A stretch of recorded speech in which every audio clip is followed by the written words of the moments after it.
Olá, gente, mais um dia na nossa série Estudos sobre Sonhos, usando as literaturas da academia ao esoterismo. Então, iniciamos, claro, com a literatura do Freud, do Sigmund Freud, né? Já estamos no episódio 4, e no episódio anterior falamos do quê? Né? Falamos dos estímulos sensoriais externos, né? Onde dizia que os estímulos externos podem servir como matéria dos sonhos, ou seja, algumas coisas que aconteceram na infância, ou alguns dias atrás, assim que a gente... E se esses mesmos sonhos tivessem uma ligação muito forte, afetiva também, ajudaria a criar o material do sonho, né? Assim que a gente adormecesse. E a gente também falou que o mesmo estímulo externo pode gerar diversos tipos de elementos para os sonhos, né? Que aí a gente deu o exemplo do que? Do despertador. Então o cara colocava o despertador para o rapaz que estava dormindo, aí ele sonhava com um barulho de um galo, aí ele colocava o despertador, aí ele sonhava com o barulho de um lobo, e aí assim por diante. Ou seja, o mesmo estímulo, que era o barulho do mesmo despertador, fazia a pessoa que estava dormindo sonhar com diversas coisas diferentes, né? Nesse capítulo, a gente vai falar do quê?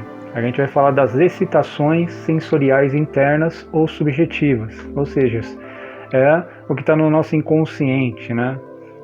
Onde não tem, vamos dizer assim, ou pelo menos pouca probabilidade do mundo externo para afetar a gente.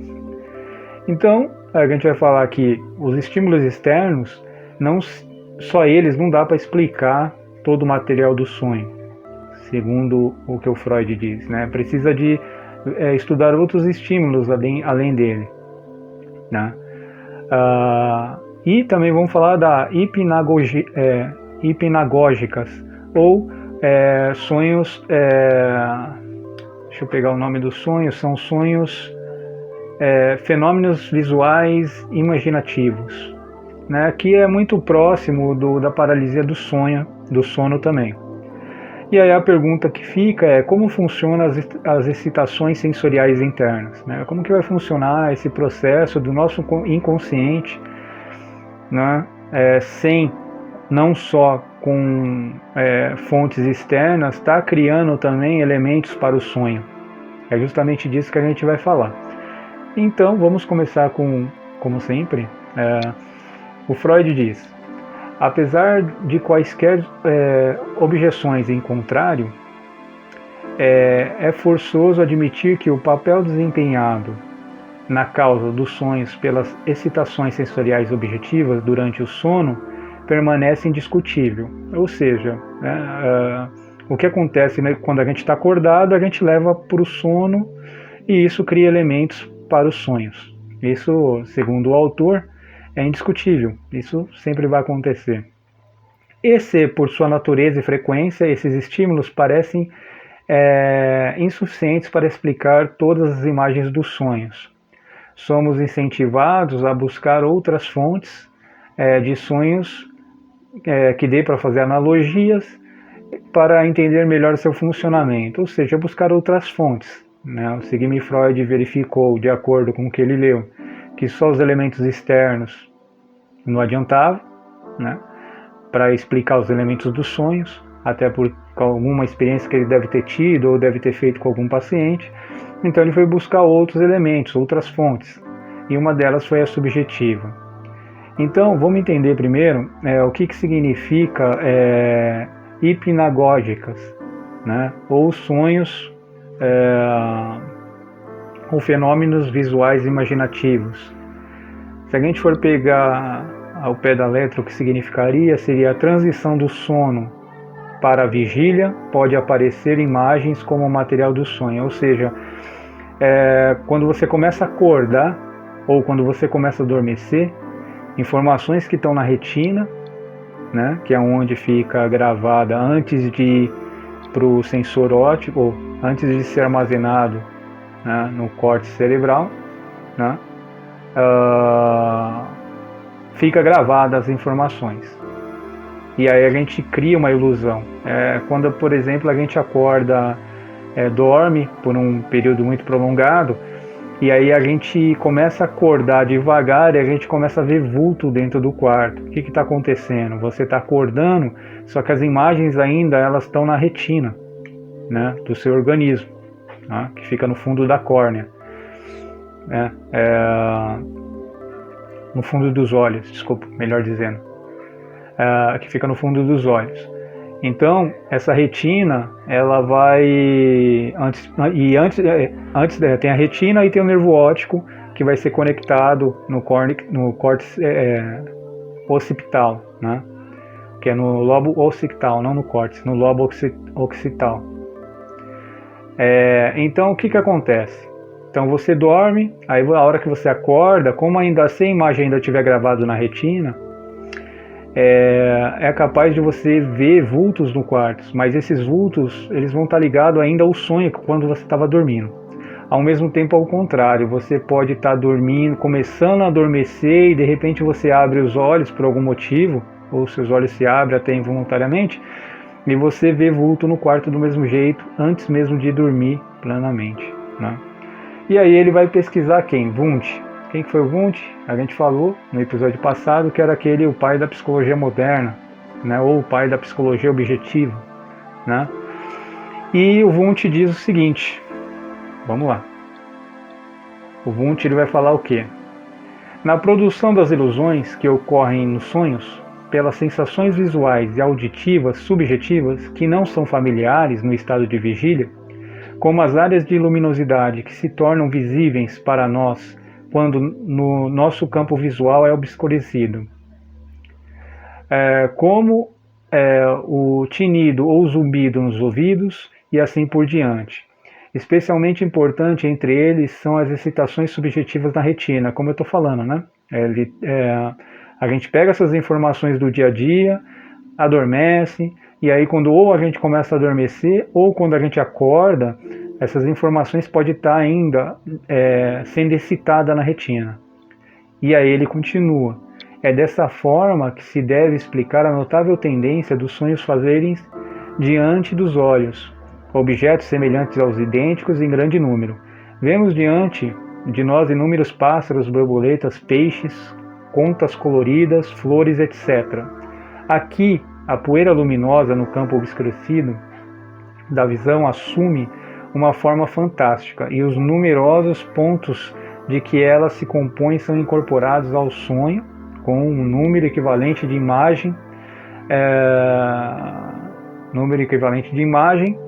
separadas, e estas, em vistas de sua mobilidade, são consideradas como objetos móveis.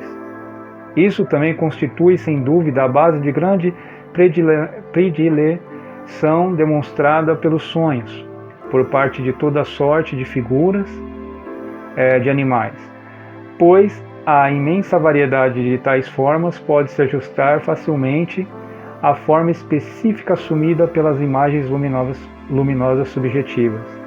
E ele tenta explicar, de uma forma, aí a minha interpretação, claro, de uma forma até um pouco mais cognitiva, ou seja, dentro de uma psicologia cognitiva, como que vai ser processado dentro da retina todas essas imagens, né? Então, como eu falei,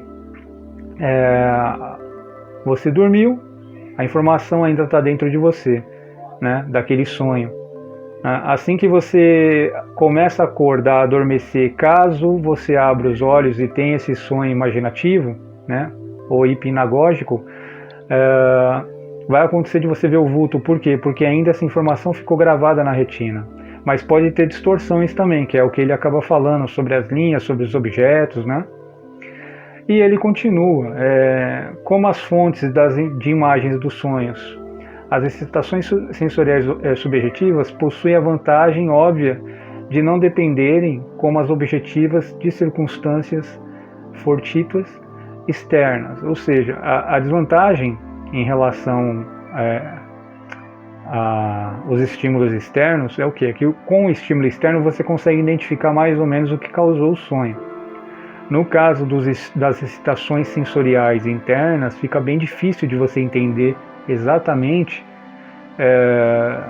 qual qual foi a origem do sonho, qual elemento foi causado, né? Porque é subjetivo. Aí você tem que perguntar para a pessoa, e como é uma ilusão, é capaz de ela contar isso de uma forma muito distorcida. Então essa é a desvantagem. Mas estão em desvantagens comparado aos outros estímulos sensoriais objetivos, no sentido de que seu papel na instigação de um sonho é pouco ou nada acessível à confirmação da experimentação, ou seja, a gente não tem acesso a esse sonho subjetivo. Né? A gente vai ter acesso a partir do que a pessoa conta, mas aí pode ter essas alterações. Né? E só vamos dar uma recapitulada novamente, as alucinações hipnagógicas não necessariamente indicam uma doença, né? Pois esses sintomas podem ocorrer na população normal. Elas podem estar associadas à paralisia do sono, né? Que é aquela quando a gente acorda, tenta acordar, ainda está com o corpo duro e tal, né? O que faz com que a pessoa veja vultos, animais, objetos ou pessoas ao adormecer ou ao acordar, né? Então, basicamente, as excitações internas elas estão muito ligadas à paralisia também, não só, mas também à paralisia do sono, né? Por isso que a gente tem aqueles fenômenos de falar assim, nossa, eu dormi e acabei sonhando com uma pessoa que estava no pé da minha cama, acabei vendo uma pessoa que estava no pé da minha cama, ou eu comecei a adormecer, eu vi alguém entrando na porta do quarto. Pode ser isso, não só, mas pode ser isso. É uma possibilidade aí. E a principal prova em favor do poder da instigação dos sonhos das excitações sensoriais subjetivas é fornecido pelo que se conhece como alucinações hipnagógicas, né? E quem acaba falando isso é o Johann Miller, né? Em 1826, ele acaba colocando esse trecho, né? E ele fala o seguinte: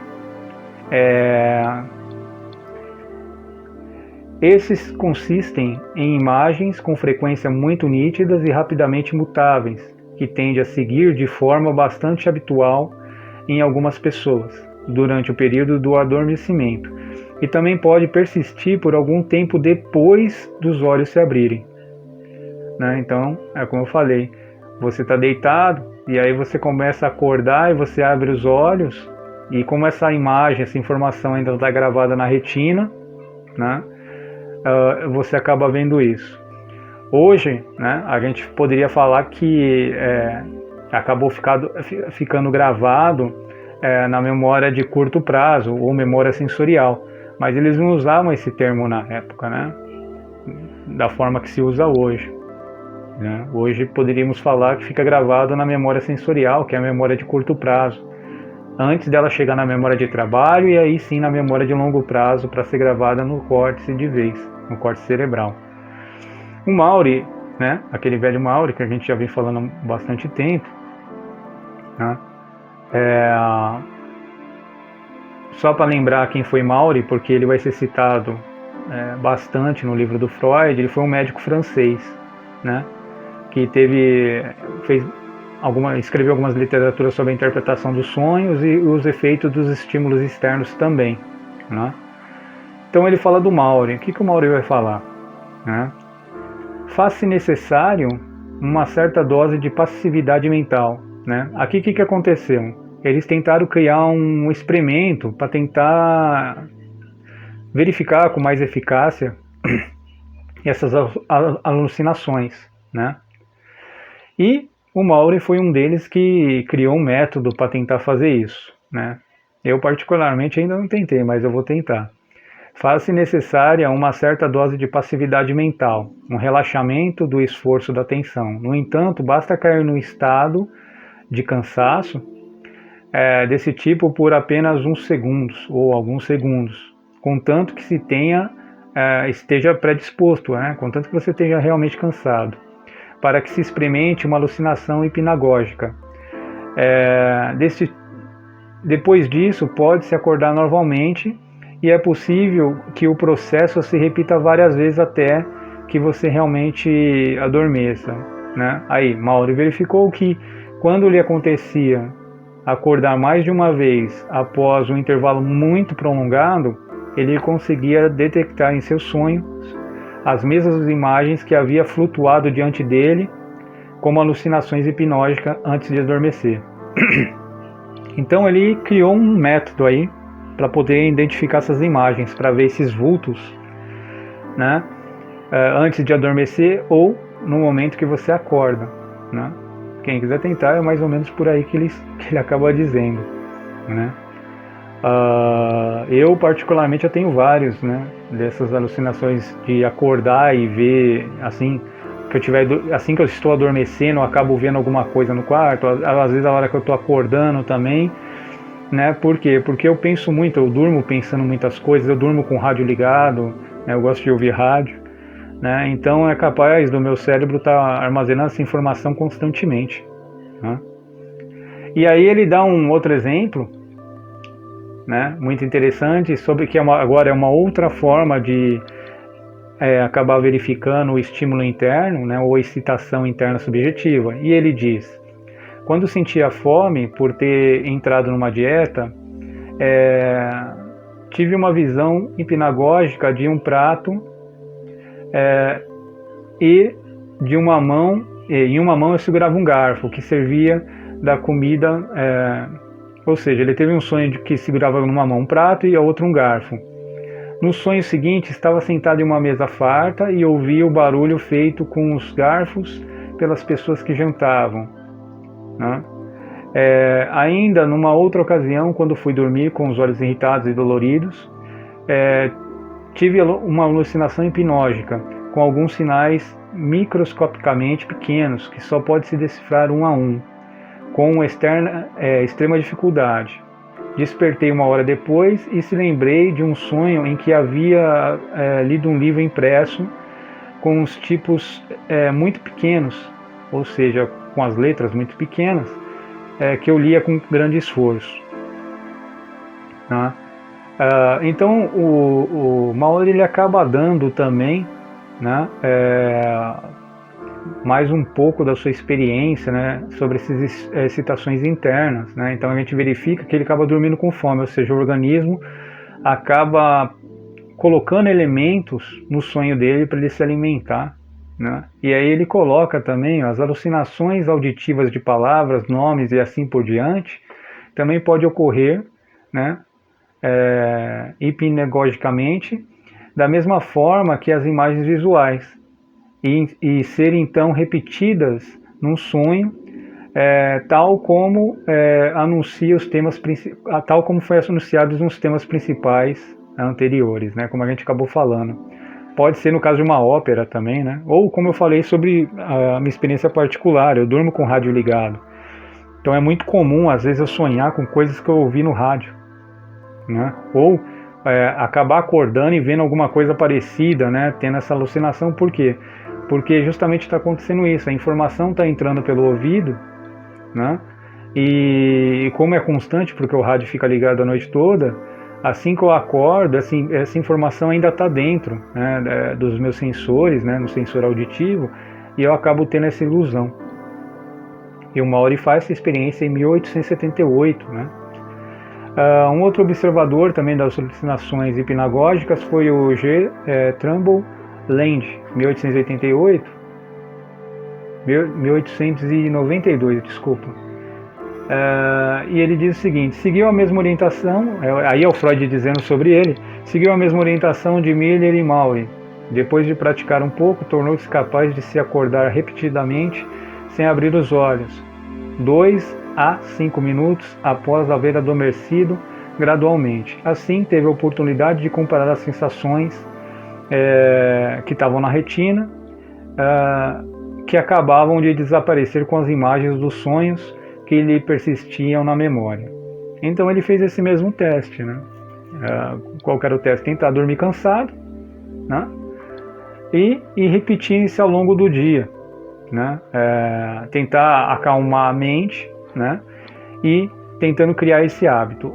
Com esse tipo de técnica de experimentação, eles chegaram a essas deduções. Agora, claro, isso é uma forma, né? Um dos elementos.